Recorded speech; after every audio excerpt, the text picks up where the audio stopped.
চলতি মাসে উন্নয়ন সহযোগীরা বাংলাদেশে বৈদেশিক অর্থ ছাড় ও অনুমোদন বাড়িয়ে দিয়েছে।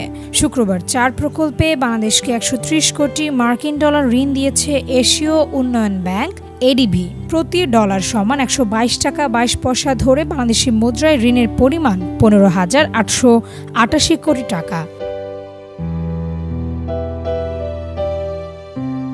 এবার বাংলাদেশের জন্য নতুন করে 50 কোটি মার্কিন ডলার ঋণ অনুমোদন করেছে বিশ্বব্যাংক। সংস্থাটি বাংলাদেশের সরকারি খাতের স্বচ্ছতা, জবাবদিহিতা এবং আর্থিক খাতের স্থিতিশীলতা উন্নয়নে এই ঋণ দেবে। প্রতি ডলার সমান 122 টাকা 37 পয়সা ধরে শনিবার বাংলাদেশি মুদ্রায় নতুন অনুমোদিত এই ঋণের পরিমাণ 6,118 কোটি টাকা। সংস্থাটি জানায়, সরকারের শাসন ব্যবস্থা শক্তিশালীকরণ, প্রাতিষ্ঠানিক স্থিতিস্থাপকতা উন্নয়নে এই ঋণ সহায়তা করবে।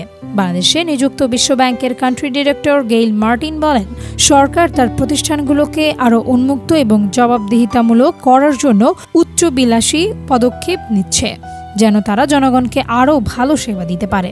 এই অর্থায়নের মাধ্যমে বিশ্বব্যাংকের চলতি অর্থবছরে বাংলাদেশের প্রতিশ্রুত ঋণ 3.07 বিলিয়ন ডলারে দাঁড়িয়েছে।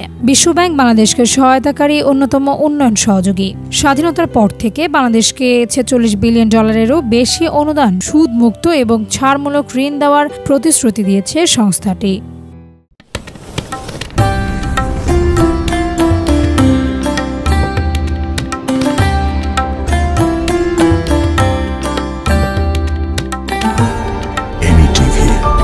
স্বাধীন বাংলার স্বাধীন কণ্ঠ।